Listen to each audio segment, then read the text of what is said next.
Olá pessoal, tudo bem? Então, nessa aula de hoje a gente vai discutir um pouco sobre a questão da evolução e a diversidade biológica.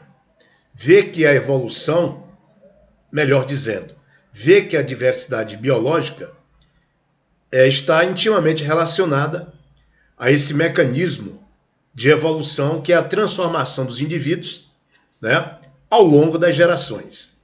Então vamos lá. Olha só novamente o conceito de evolução biológica. A evolução biológica, ela é garantida graças à diversidade dos seres atuais, que isso é resultado de um longo processo de evolução biológica. Ou seja, nós partimos de um ancestral comum, muito simples, né, que surgiram há bilhões de anos, há 3 bilhões de anos, e chegamos a essa grande diversidade que nós temos aqui. Essa figura de baixo aqui, ó, ela nos mostra um pouco o resultado dessa evolução biológica que trouxe essa diversidade biológica entre os seres vivos.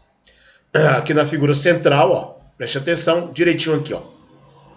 Nós temos um exemplo de um mamífero primitivo chamado mussaranho. E aí, entende-se que a partir desse mussaranho, há 3 bilhões de anos atrás, surgiram os diversos tipos de mamíferos adaptados aos diversos ambientes em que os mamíferos eles ocupam. Por exemplo, nós temos aqui o esquilo voador, nós temos o morcego, que é um mamífero voador, nós temos a toupeira, que é um mamífero que vive debaixo do solo, é subterrâneo, o castor, que tem essa característica de viver formando represas, o urso, a baleia, o leão marinho, que são aquáticos, o chimpanzé, que é o arborícola, a preguiça também, que é arborícola. Enfim, tivemos aqui de um indivíduo, de um ancestral, né, comum, o surgimento de diversos outros indivíduos que pertencem ao mesmo grupo animal. É assim que nós devemos observar de que forma essa diversidade entre os seres vivos, elas começam a surgir e continuam a ocorrer ao longo das gerações. Tudo bem, então vamos lá. Bom, para a gente explicar a evolução, para a gente tentar provar a evolução, nós temos aí essas provas ou evidências da evolução. Então, a anatomia comparada, a paleontologia, a embriologia comparada, a existência de órgãos vestigiais e provas bioquímicas, elas são ditas provas ou evidências da evolução. Quer dizer, são provas de que a evolução realmente ocorreu e, aliás, ela está ocorrendo. E aí a gente vai discutir cada uma dessas evidências da evolução de forma separada. Começamos então com a questão da anatomia comparada, falando sobre os órgãos homólogos. Então, o que são órgãos homólogos? Órgãos homólogos são aqueles órgãos que têm a mesma origem embrionária, mas, no entanto, possuem função diferente. Então, o que nós temos aqui é que os órgãos homólogos, eles têm a mesma origem embrionária, tá? Eles estão posicionados no mesmo local no corpo do indivíduo, mas têm função diferente.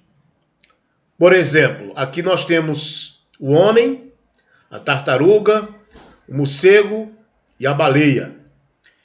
E daí nós vemos aqui o braço de um homem, a pata de uma tartaruga, as asas de um morcego, a asa de um morcego e a nadadeira de uma baleia. O que se percebe? É que eles apresentam funções diferentes, não é? Você vê aqui, ó, que nós temos o braço do homem, que tem função completamente diferente das nadadeiras de uma baleia, entenderam? mas tem um plano estrutural semelhante, sendo que a origem embrionária também é igual. O que isso faz então a gente acreditar? Que esses indivíduos, eles evoluíram a partir de um ancestral comum. Né? Eles se formam por evolução divergente e evoluíram de um ancestral comum. Então a homologia entre os órgãos nos dá essa prova da evolução. Prosseguindo, quando a gente fala em anatomia comparada, é importante também que a gente fale dos órgãos análogos. O que são órgãos análogos? São aqueles que têm origem embrionária diferente, mas que exercem a mesma função. E isso aí acarreta a chamada convergência adaptativa. Exemplo aí de estruturas análogas. Nós temos a asa de um inseto, a asa de uma ave. As duas têm a mesma função, servem para o animal voar. Só que, embrionariamente falando, ou seja, a origem embrionária, é de origem embrionária diferente. Portanto, aí você tem o exemplo de órgãos análogos. Os indivíduos, eles tiveram uma convergência adaptativa porque eles têm que sobreviver às mesmas condições, que é sobreviver através do voo, se locomover através do voo. Agora, por outro lado, uns órgãos homólogos, ao contrário, têm a mesma origem embrionária, porém exercem funções diferentes. E o que faz com que a gente perceba a ocorrência da evolução no que a gente chama de divergência adaptativa e não de convergência adaptativa. Só para vocês entenderem o termo. Divergência. Divergência é uma coisa que se abre, que diverge. Convergência é uma coisa que se fecha. Então, quando a gente explica a origem dos órgãos homólogos entre os indivíduos de diferentes espécies, nós estamos tentando explicar que esses indivíduos têm um ancestral comum. Perceberam? E isso então fez com que eles fossem usando esses órgãos para diferentes funções. É a chamada divergência adaptativa ou evolução divergente. Já os órgãos análogos não, que têm origem embrionária diferente, mas que exercem a mesma função, traz como consequência a convergência adaptativa. Então, sendo assim, finalizando essa questão da anatomia comparada, enquanto evidência da evolução, percebemos que a existência de órgãos análogos, melhor dizendo, homólogos, órgãos homólogos, evidenciam o grau de parentesco entre os indivíduos, que todos se originam, né, grupos de indivíduos, de animais, por exemplo, de ancestral comum. Tá? Então, a homologia dos órgãos representa uma prova da evolução. Já a analogia não.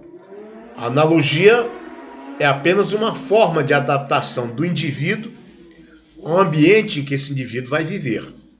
Ela não é prova da evolução.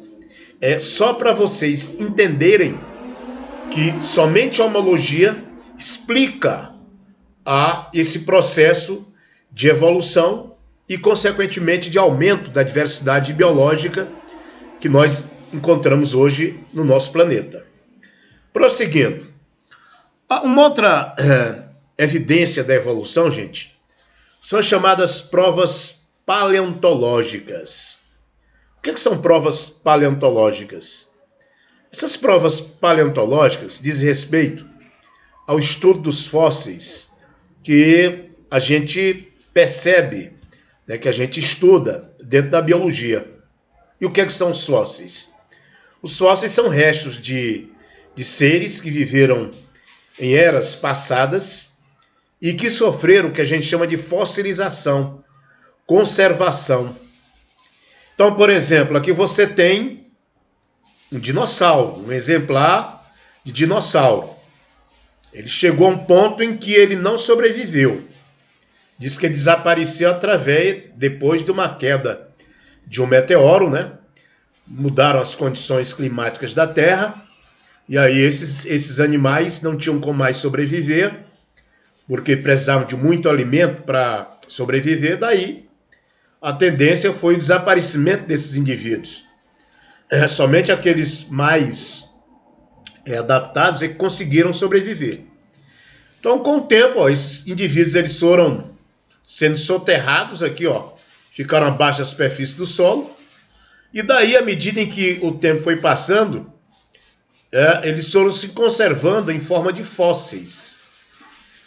Quando se fazem escavações, nós encontramos restos de ossos que não sofreram totalmente decomposição e devido a essa questão da conservação, da fossilização.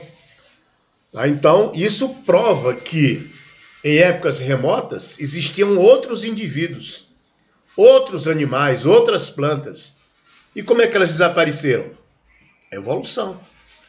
É uma prova da evolução, portanto, essas provas paleontológicas que são feitas através do estudo dos fósseis. Prosseguindo. Olha essa prova que interessante, gente. São as provas embriológicas, dos embriões. Eu vou logo começando aqui, ó, por essa figura que está mais à direita. Que você tem um animal, que é o peixe, tem a galinha, que é uma ave, tem um porco, que é um mamífero, e tem um homem também, que é um mamífero. Tudo bem. Então, perceba uma coisa interessante aqui. Observem que em determinados momentos do desenvolvimento embrionário desses indivíduos, vocês veem que eles têm o embrião praticamente igual. Olha só, o embrião de um peixe, o embrião de uma galinha, de um porco muito mais ainda, tá vendo? Porco e homem. Você pega e estuda o embrião do porco e do homem, são muito, mas muito parecidos. Né? Tá vendo aqui? Observe também que aqui você tem semelhanças maiores entre os embriões de um peixe e de uma galinha. Tá? Mas tudo bem, o que você percebe aqui então? É que, devido a essa questão do desenvolvimento embrionário dos indivíduos, se percebe que os indivíduos eles vieram de um ancestral comum. Tá? Então, a prova embriológica é uma prova de que os animais eles vieram de um ancestral comum. Uma vez que em determinados momentos do desenvolvimento do embrião desses indivíduos, eles praticamente são iguais, apresentam aspectos morfológicos idênticos. Tá? Então, a prova embriológica é uma prova, uma evidência da evolução. Prosseguindo. Uma outra prova da evolução, pessoal, é a existência de órgãos vestigiais. O que são órgãos vestigiais? São órgãos reduzidos em tamanho e geralmente que não têm função. Tá? Nesse caso, os órgãos vestigiais, eles vão desaparecendo com o tempo. Olha só o que acontece aqui com um exemplo de um órgão vestigial. Já ouviram falar do apêndice? O apêndice é um órgãozinho que está aqui, ó. Aqui você tem o sistema digestório, né? Como a parte do intestino grosso. E aqui no começo do intestino grosso, você tem essa estrutura chamada apêndice. Que em muitos casos só serve para inflamar e você tem que retirar. Tem que extirpar. Porque quando ele inflama, e se ele estourar aqui, a pessoa tem sérias complicações de saúde. Então quer dizer que é preciso ter muito cuidado na questão desse apêndice, né? Pessoas sentem dores, assim, típicas, no pé da barriga, né? Na região aqui do abdômen. A pessoa pode estar com apendicite inflamada. Com apêndice, né? Inflamado, apendicite, chama-se. Então, com o tempo, esse apêndice ele foi perdendo a sua funcionalidade porque o ser humano ele deixou de ser herbívoro, quer dizer, se alimentar de vegetais, e passou a alimentar-se também de outros animais de carne. Então, o que isso significa? Significa dizer que esse órgão aqui, com o tempo, ele foi desaparecendo ou perdendo a sua funcionalidade. É a mesma coisa que acontece, por exemplo, com os dentes que estão localizados aqui na parte anterior da boca, chamado siso. O siso ele fica lá aqui atrás na boca. Para algumas pessoas, esse siso ele causa um incômodo muito grande. Para outros, ele não chega nem a nascer, ou não causa incômodo algum. Aí você pergunta, mas para que tem esse dente? É porque antigamente também era necessário uma dentição mais forte. Porque os homens primitivos, eles comiam alimentos crus, duros. Então tinham que mastigar bem esse alimento, né? Moer bem esse alimento, que é uma função dos molares que estão aqui atrás. Ora, aí você pergunta, e algumas pessoas então não têm mais o siso? Ou tem, mas eles não têm mais nenhuma funcionalidade também. É um exemplo também de órgão vestigial. Então os órgãos vestigiais, eles são também provas que os seres vivos eles estão evoluindo ao longo das gerações. E, finalizando, uma outra prova muito importante para a prova da evolução são as provas bioquímicas. Tá? Então, as provas bioquímicas, elas nos mostram, por exemplo, uma composição química semelhante entre espécies diferentes. Uma semelhança no código genético dos indivíduos. Como você pode ver aqui. Aqui é o DNA, não é? E esse DNA, você vai perceber que 99% do DNA humano ele equivale ao DNA de um chimpanzé. Duas espécies diferentes. O que isso quer dizer? Que nós viemos de um ancestral comum. E aí é ignorância dizer, então a gente veio do macaco? Negativo. Isso é ignorância. Então, por favor, não seja ignorante de repetir isso aí na rua. O homem veio do macaco? Nunca. Agora, tanto o macaco, como o homem, como o gorila, como o chimpanzé, orangotango, enfim, primatas, vêm de um ancestral comum. À medida em que o tempo vai passando, eles vão se espalhando, vão aumentando a diversidade biológica. Tanto que nesse quadro aqui, olha gente, nós temos a comparação entre as espécies e o número de aminoácidos diferentes. Aminoácidos são as unidades que formam as proteínas. Por exemplo, homem e chimpanzé, 2 primatas, número de aminoácidos diferentes, 0. Quer dizer, o que um tem, o outro também tem. Perceberam? Ancestralidade. Nós somos primos dos chimpanzés. Estão acreditando não, né? Ok. Agora, quando você compara cavalo e gorila aqui no extremo, são 45 aminoácidos diferentes que existem em relação a esses dois animais, mostrando que eles estão mais distantes. São parentes? São, mas são primos mais distantes. Assim como o homem é mais distante do gorila, mais distante do macaco rhesus. Perceberam? Então, né, a gente não pode dizer como veio do macaco, mas podemos dizer que os dois têm o mesmo ancestral. Então, são as provas bioquímicas. São as provas de realmente da evolução que leva a nós crermos que a evolução está diretamente ligada a essa diversidade biológica que existe entre os seres vivos, entre os animais. Tudo bem, gente? Então era isso que eu queria falar com vocês sobre esse tema, sobre esse assunto. E até a próxima, ok? Abraço a todos.